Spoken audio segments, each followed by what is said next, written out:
Welcome to the New Heights Show on Education. I'm Pamela Clark, founder and director of the New Heights Educational Group, and I'm here with David Smith, the founder of Silicon Valley High School, who has helped us get these podcasts produced and delivered to you. Yes, Pamela, when we saw the great things that you and your army of volunteers were achieving at New Heights, we wanted to get involved. We're happy to work with you to leverage the internet and make quality education accessible and affordable to everyone, everywhere. Thank you, David. We appreciate Silicon Valley High School helping us to get these podcasts out to the hundreds of thousands of listeners from all over the world. So I hope you enjoy the show.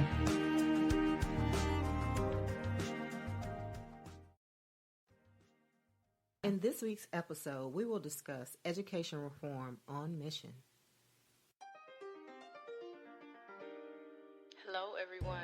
This is Danielle Washington coming to you live from Ms. Buffy Williams' office. We're just sitting around thinking about life and trying to become better people tonight, so check us out. Welcome back. You're on the air with Buffy Williams, and you have been listening to the New Heights Show on Education. We have been discussing the show's purpose on mission.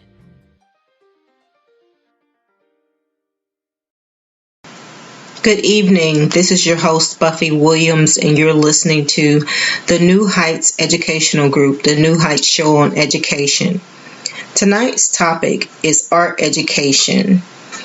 On last week, we read the Easy Tunes comic book, issue 3, Gaining a Friend, and we learned how the relationship between Taylor and Franny have grown over the 3 issues, and how you can support friends by offering encouragement and also staying balanced with the things that you do within your life when you're taking on trying to assist someone in a volunteer capacity. And also during this time of us observing the COVID-19, it's especially important that all of us, well, the majority of us, want to feel useful and productive in some way and being able to help those that we can. And so what we learned from last week's episode on Gaining a Friend, Easy Tunes comic book issue 3, was that we can have a need to help someone, but we first must be balanced ourselves. And when I refer to balance, it's not an equal distribution of things. It's a current state of balance for where you are currently in your life. And so if your body or your emotions or your mind is telling you that you need rest, even though you have a desire to help someone, that means you need to take care of yourself, especially during this time of high stress. People are worried as to whether or not they're going to be able to make ends meet. They may have lost a loved one. They may be going through medical issues due to COVID-19, and it may create an additional financial stressor on the family.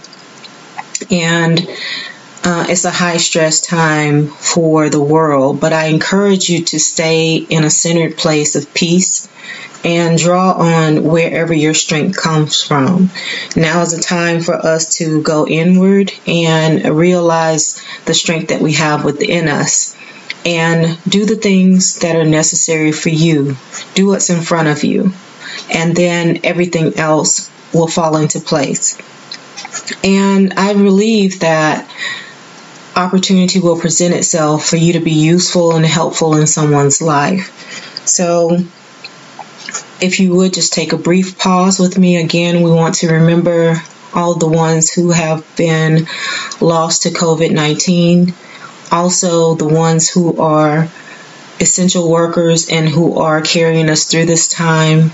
We also want to think about our graduates who may be in a place of mourning the fact that they will not be able to have the graduation experience that they had once dreamed of. And so we want to just take a moment and show compassion and send love out to those individuals. Thank you. On tonight's episode, we will look into art education. And as always, I want to hear your thoughts. Call us at 917-948-7542, or put your comments in the chat, or tag us on social media using the hashtag NHEG. Or as always, you can post your comments on Twitter at Buffy_Awaken, or on Spreaker, Instagram, or YouTube. Remember, my fellow New Heights host Erica Hansen airs on Thursdays. I encourage you to listen to her show at 2 o'clock p.m. Mountain Standard Time, 1 o'clock Pacific Standard Time, and 4 o'clock Eastern Standard Time. Also, most of our shows are live, but a lot of them are pre-recorded as well. So I think we have an equal balance.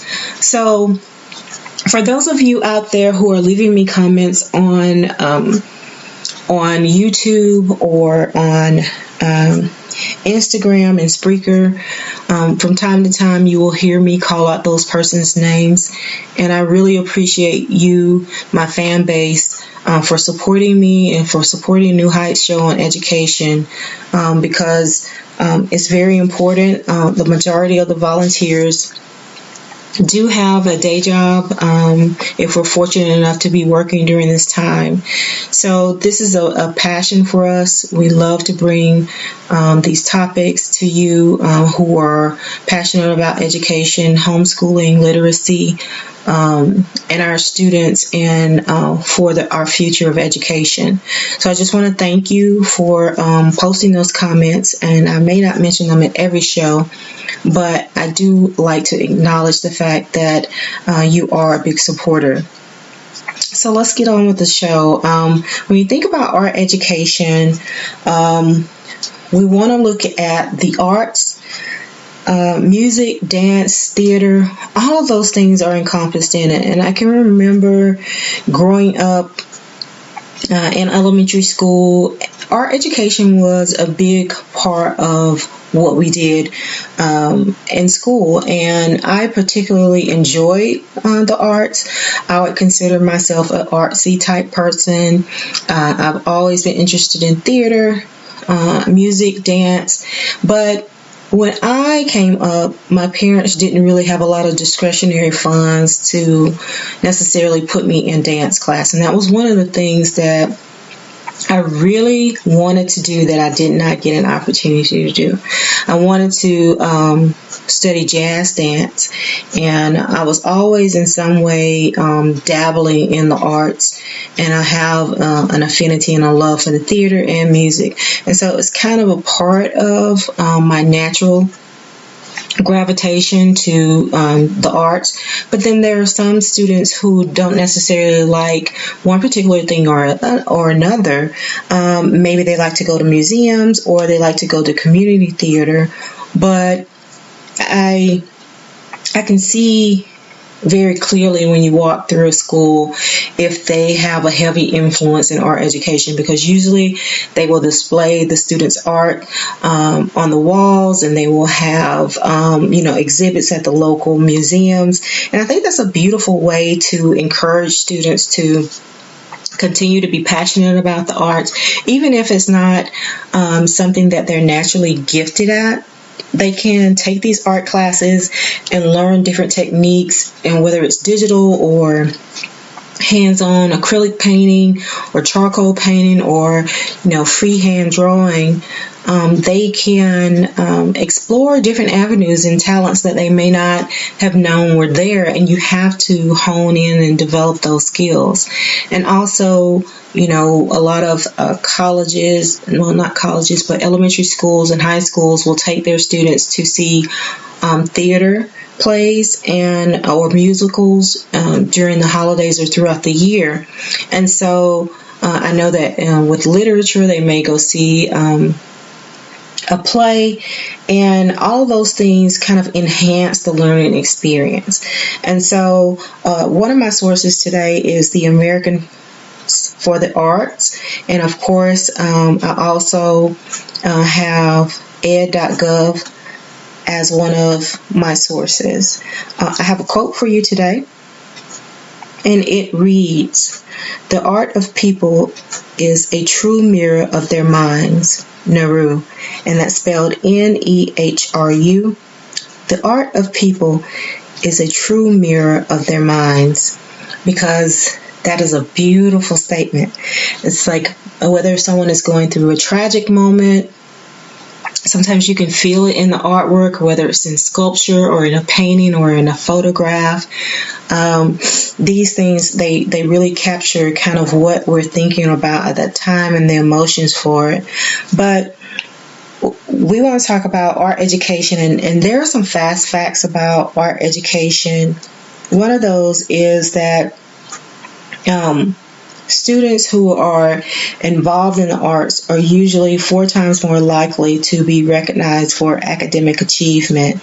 And a lot of that has to do with the discipline that it takes in order to master a craft, or time you put into actually achieving a particular project within the arts, because it takes a certain type of discipline, and that instills in the child a need for persistence and a need for repetition and practice. And so when they have those things, they're less likely to get agitated or discouraged when they have academic achievements that they need to accomplish. Also, one of the other facts is that people or students who participate in the arts are more likely to achieve at least 100 points higher on their SAT score, and score higher on the ACT. And these are just percentages that you might find helpful, but also, as far as business leaders are concerned, the large majority of them, 72%, say that they would rather seek out a person for employment, because they say, if they've been experienced in the arts, because they're more creative minded, and they seek to employ those type of people because they think critically and differently about different subject areas. And whether they've participated in dance or theater or arts education in one form or another, it gives them an opportunity to be lifelong learners in the field of the arts, and experience arts innumerable lessons and practices. That practice makes perfect, and the small differences in small increments can have long-term effects or large effects. And also to be able to collaborate with each other and put on a play or put on a project that could change their life trajectory and create, several paths to problem solving when they're working with a group.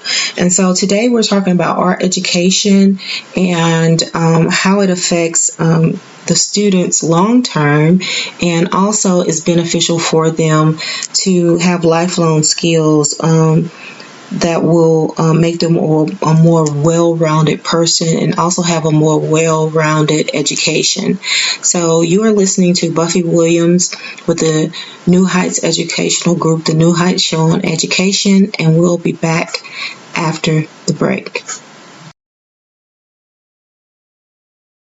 Right now, you might be struggling through your classes or even failing them. You might be worried that you may not finish high school. There might have even been a thought that you may not be smart enough. Well, the New Heights Educational Group begs to differ. We not only think you are smart enough, but with our help, you will complete your high school diploma. The New Heights Educational Group strives to improve your academic success through its tutoring services. To learn more, please visit newheightseducation.org and contact us. New Heights Educational Group. Educational resources to help reach your goals. This podcast is brought to you by Silicon Valley High School, the world's fastest growing, video-based, self-paced, teacher-supported, fully accredited online school that's recommended by more than 96% of students. Take individual courses at just $95 each, or earn your high school diploma at any age. Check us out at svhs.edu.